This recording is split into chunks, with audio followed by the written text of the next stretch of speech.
Slovan nosí všetko v srdci a v duši a dokáže to aj vyjadriť silou prejavu.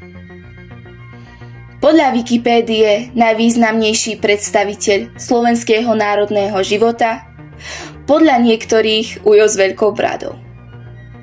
Pre nás je to hlavne veľký vzor a Slovák, ktorý za svoj národ bojoval tak, ako len mohol. Ľudovít Štúr. Jeho dosť zaujímavý život sa určite nezačal tu v Trstenej, ale Uhrovec je dosť ďaleko. Trstená musí zatiaľ stačiť. Jeho otec, Samuel, veľmi vzdelaný učiteľ, a jeho mama, Anna, mali okrem neho aj 4 ďalšie deti. Celá rodina boli evanjelici. U svojho otca získal náš hrdina svoje základné vzdelanie. Ďalej študoval v Rábe a v Bratislave. Prednášalo sa tu v biblickej češtine. Preruším túto chvíľku plnú vedomostí štipkou vášne. Hovorím o Adele Ostrovúckej. Adelka učarovala nášmu Ľudovítovi svojou bystrosťou a vedomosťami. Bola veľmi vzdelaná a hovorí sa, že aj ona mohla mať kraša na Ľudovíta. Písali si ľubostné listy, aspoň to sa medzi ľuďmi šepká. No, tam to háslo. Nič oficiálne medzi nimi nikdy nebolo. Ľudovít si vybral namiesto tejto lásky k národu. Takže po tejto romantickej vsúke späť ku vedomostiam. Štúr patril do tzv. Spoločnosti československej. Tu mal veľa svojich kamošov. Medzi ne patril aj Tomáš Horš či Michal Miloslav Hoďa. V skratke chceli, aby sa vzdelávali v rodnej reči. V roku 1835 sa dokonca stal aj jej podpredsedom. Organizoval rôzne návštevy, slávnosti a podujatia. Jedným z nich bol aj Trib na Devín, kde zložili prísahu, pridali si druhé mená a zaspievali si pesničku Hej Slováci. Všetko toto bolo samozrejme na tajnáša, lebo to vtedy v spoločnosti dosť brelo. Na nešťastie vtedy neexistoval internet, takže nenatočili vlog. Alebo?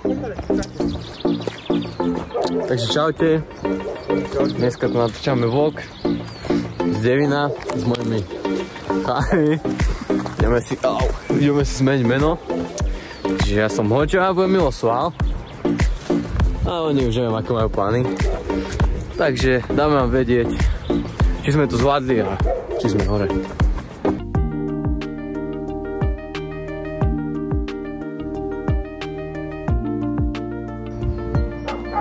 Takže zvládli sme našu túru Trip to Devín. Tu máme Štúra. A tu máme krásne mesto. Neviem, ako sa volá, lebo ja som až tak vzdelaný, som Slovenčinan, ale tak užívame si to a je vám dobre. Aby sme tu neprednášali dlho, pár momentov z jeho života preskočíme. No vieme, že vedel veľa jazykov, bol profesorom na líceu, ako 20-ročný sa zapísal na univerzitu v Halle a tak ďalej. Jeho najväčší moment sa udial asi 11. júla 1843, keď sa so svojimi 2 kamošmi, Urban a Hoďa, stretli na tej slávnej fare v Hlbokom a po menšom brainstormingu sa dohodli na tom, ako zavedú slovenčinu do praxe.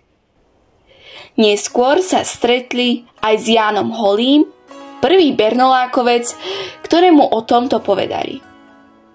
Informácia pre tých, ktorí si myslia, že Bernolák a Štúr boli nepriatelia, alebo že sa ignorovali. S Bernolákovcami svojho času dokonca spolupracovali, ale to je iný príbeh. Všetko krásne niekedy ale končí, a tak aj Štúrov život. Štúr bol poľovníkom. Miloval loviť zvieratá, prečo iné by to asi mal rád. S kamarátmi chodil na poľovačky, bol to jeho hobby. Toto sa mu ale stalo osudným.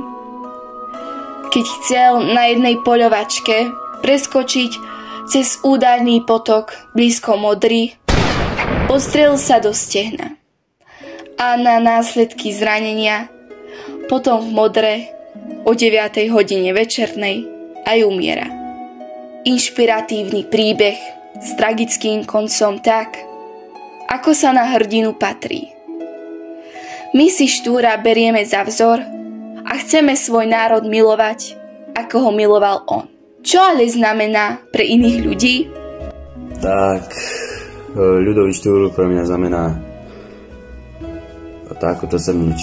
Som za ním vďačný za to, že vďaka nemu máme spísanú slovenčinu, kvôli ktorej sa musíme učiť. No. Keď sa povie Ľudovič Štúr, tak mi napadne národný buditeľ, pretože tým Ľudovič Štúr určite bol. Takisto je pre mňa veľkým vzorom v tom, ako byť hrdý na národ, na svoj národ, na svoju vlast, ako bojovať za svoju slobodu a vážiť si svoj jazyk, pretože máme nádherný, ľubozvučný jazyk a o to, aby sme boli samostatným národom a aby sme mohli mať kodifikovaný náš slovenský jazyk, sa určite postaral alebo spolupodielal aj Ľudovič Štúr.